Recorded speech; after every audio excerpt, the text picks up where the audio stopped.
Välkommen mitt publikum to Beauties and Beasts, the podcast for all things Beauty and the Beast. Why did I start off this episode with Norwegian again? Well, you will soon see.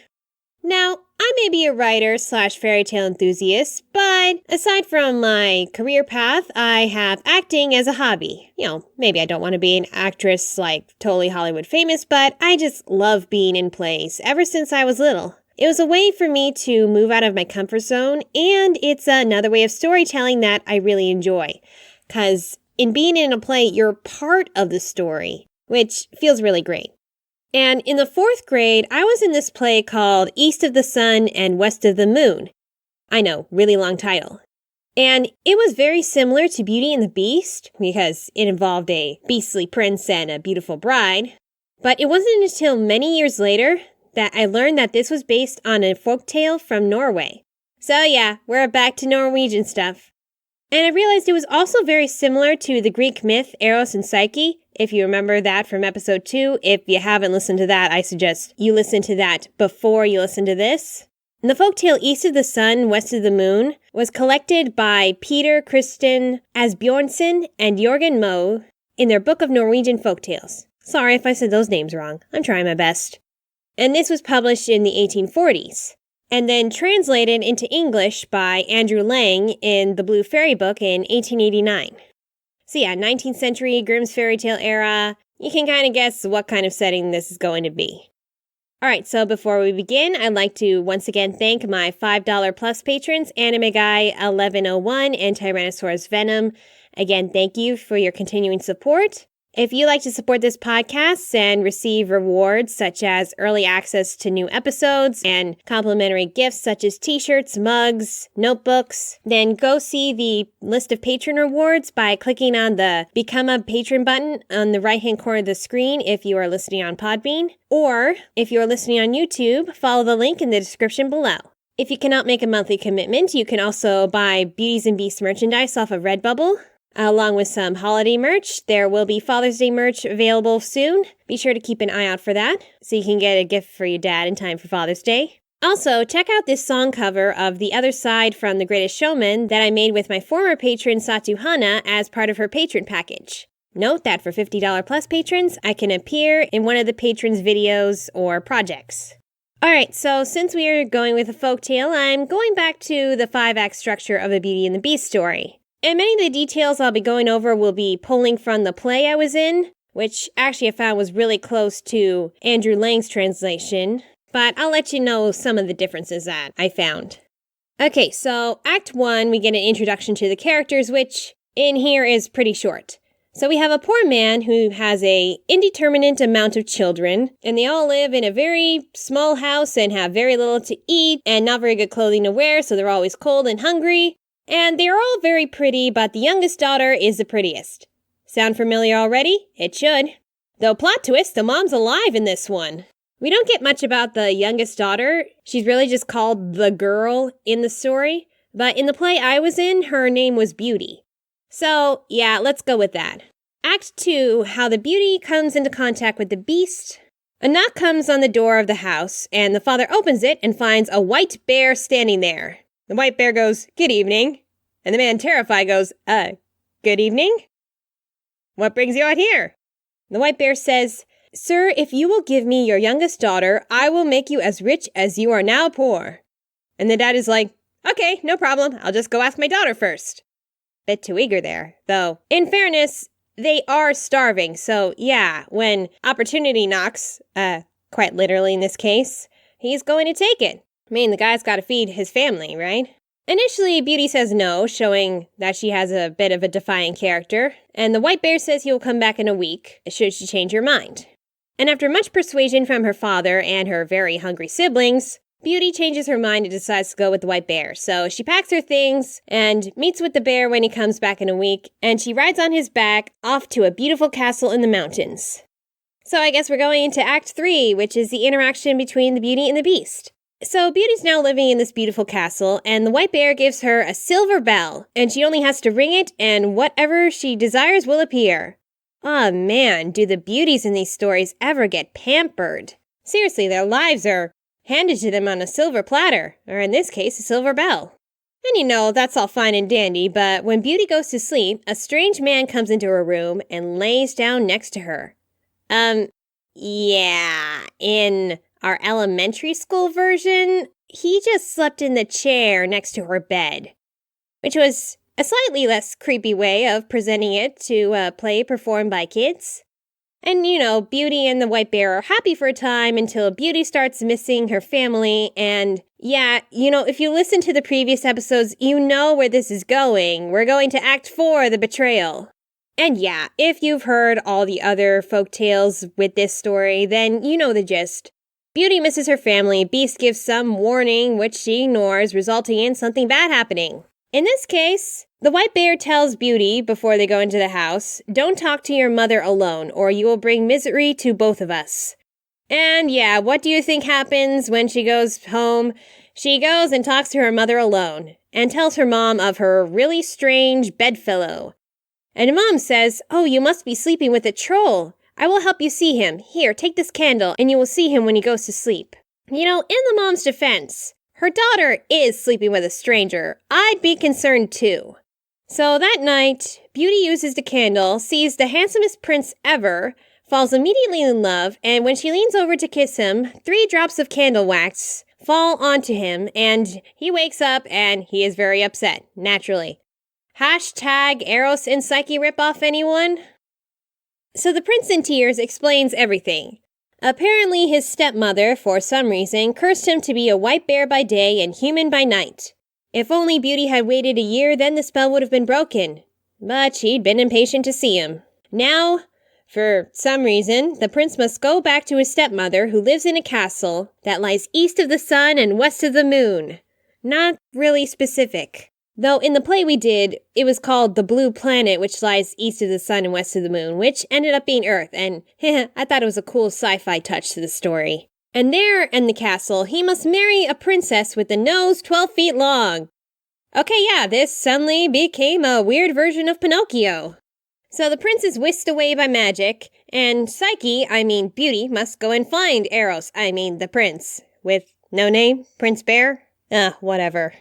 So she travels a long way and meets 3 old ladies who, after hearing her tale, each give her their horse and a golden apple, a golden carding comb, and a golden spinning wheel, which they each say might be of use to her.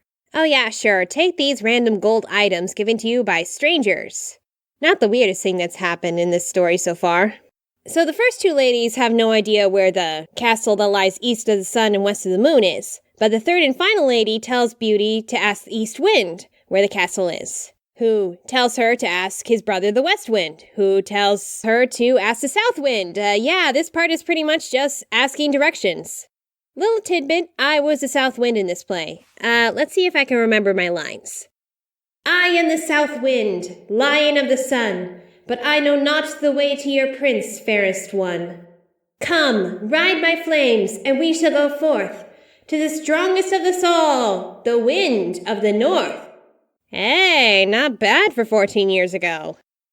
Okay, so in the end, she goes to the North Wind, who knows the way, finally, and takes her there on his winds. When they arrive at the castle, Princess Longnose, yes, that's what we called her in our play, sees Beauty playing with a golden apple outside the palace gates and asks if she can buy it. Beauty agrees to give her the apple, only if she's allowed to see the prince in his room tonight. The princess agrees, but being the sneaky little witch that she is, gives the prince a sleeping potion so that he can't see her tonight. So when Beauty comes into his room, she can't wake him, and then she is driven out in the morning by the princess. The next day, Beauty trades the comb to see the prince, and the same thing happens. And then on the 3rd day, she trades the spinning wheel. But the servants, who are described here as God-fearing people who were made into slaves to serve the trolls that the Princess Longnose rules over, tell the prince of the girl who's been coming into his room. And so the prince, when he's given a drink by Princess Longnose, says, "Hey, your nose is dripping. Oh dear." And then when she's turning around blowing her nose, he throws the sleeping potion away and then pretends to drink it. Okay, this part is actually how it went down in the play, though he does throw the drink away in the fairy tale. And so the prince pretends to fall asleep, and then Beauty wakes him, and she tells him everything. And then the prince comes up with an idea. And so we're going to the resolution, Act 5. So, on the day of the wedding, when the prince is supposed to marry Princess Longnose, the prince says that he wants to see what his bride can do. He shows him a fine shirt which has 3 candle wax stains on it, and says he will marry the woman who can wash them out.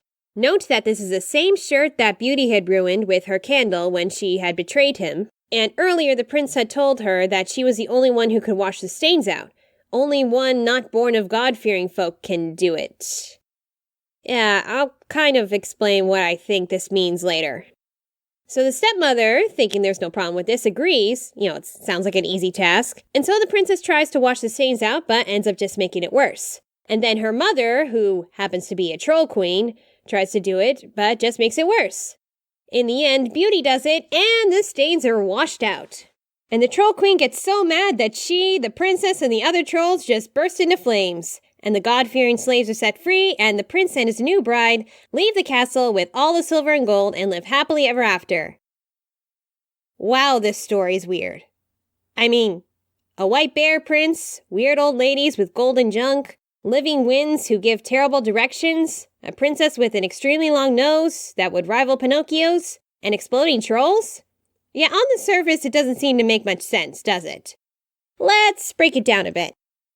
Okay, so like most Beauty and the Beast type folktales, this story represents an arranged marriage. Beauty is given to the white bear so that the family can get wealthy, which was kind of typical of marriage, as it was to give the family more money, and also to see that the girl was taken care of by a wealthy husband. But the problems that comes with this particular arranged marriage is the problems with the in-laws, specifically the mother-in-laws on both sides. I mean, we've got Beauty's mom who gives her the candle, and the stepmom who puts a spell on the prince. And strangely, there's some gender equity in this story, which Eros and Psyche didn't really have. Instead of just the bride breaking away from her family, the bride and the groom both had to separate themselves from their families. They were both tested where their loyalty lies. Although, it's never really explained why the stepmom cast a spell on her stepson. My theory is that it was because he refused to marry the Princess Longnose, someone who is so different from himself physically. And so the stepmom is like, okay, see how you like it, and then turns him into the white bear. If that's the case, that's actually a fitting punishment, and I wonder if this was for the good or bad. There's also this theme of otherness. When a new suitor comes, there's this outsider who's joining the family. And in this one being a white bear, there is probably suggestion of different race or different religion or different nationality or class, which might cause tension between the family. Initially it's hard to accept. Of course, it would be hard to accept a bear into the family. But in the end, the bear becomes her equal, a human. And there's also the trolls and princess, which kind of give this us versus them vibe. The trolls are evil and the God-fearing folk are good. Okay. I will say it's kind of interesting seeing a princess as a villain for once in these fairy tales. But why is the ugly girl the bad one? In a story about seeing past appearances and all that. At least with Aphrodite, it showed that pretty people can be mean too. So, yeah, I'm not really sure how I feel about that particular part. But even through betrayal, Beauty has to prove herself in trials. And in the end, she's the one who becomes a suitor for the prince. And this story is about being brave, and the bravery is coming from a woman, which I think is very progressive for the time. Often she's asked, by the white bear and by the north wind, are you afraid? And she always replies, I am not. And you gotta give this girl credit for hiking through all those mountains. I mean, have you seen the Norwegian mountains? A lot of snow and ice. Now, I don't really get the part with the apple and the comb and the wheel, but I think it's important that these items are given by old ladies, as these old ladies are offering wisdom and guidance to the younger generation of women. This fairy tale's more feminist than I thought it was. The apple, comb, and wheel might also be references to Snow White and Sleeping Beauty. You know how Snow White had been tempted with an apple and a comb? And Sleeping Beauty had been tempted with a spinning wheel. So maybe they're like symbols of female temptation? And it seems like these items don't really tempt Beauty, but they tempt Longnose. I guess it's to show the difference between them, how Beauty is not really attached to gold. Like, maybe she had some fun in the castle with the riches and all, but it's not the gold that she was after. Like, she gave up the golden apple and the golden comb and the golden spinning wheel just so she could be with the prince. I mean, really, she just could have used those items to ask for the prince's hand, but she just wanted to see him. Like, her love went beyond gold. So, yeah, this fairy tale's a bit strange. But I give it points for trying to establish equality between the bride and groom, as both of them have to prove themselves and also break away from their family and, in the end, pledge their loyalty to themselves. And so when Beauty washes out the candle wax stains and the shirt is all clean and white, it shows how their broken and unsteady relationship has now become whole and pure. And again, like Eros and Psyche, this is a story of trust. Initially, Beauty didn't trust the white bear because, in fairness, he didn't really share much about himself. Didn't even give a name, except White Bear. And White Bear didn't really trust Beauty with his secret, though, at least in here, I think it was part of the spell, so you can kind of forgive him for that. But in the end, Beauty proved herself a strong, brave, and capable partner for the prince, and they live happily ever after because of it. Okay, so next month is Pride Month, where we're going to be celebrating LGBTQ pride and love. So we will be looking at a homosexual Beauty and the Beast couple from the BBC series Doctor Who, and you Whovians probably know who I'm talking about. Also, be on the lookout for some Redbubble Pride merch coming your way very soon. Love is love, after all. All right, before we close off, are there any questions from the patrons listening right now? Just a reminder that patrons of $10 a month or more can listen to episodes live. All you have to do is click the button in the right-hand corner of the screen or follow the link in the description below. Okay, so in today's stream, there are no particular questions, so I'll just see you in 2 weeks. And remember, true beauty comes from the kindness you show unto others, and your kindness will not go unrewarded. All right, bye-bye. See you in Pride Month.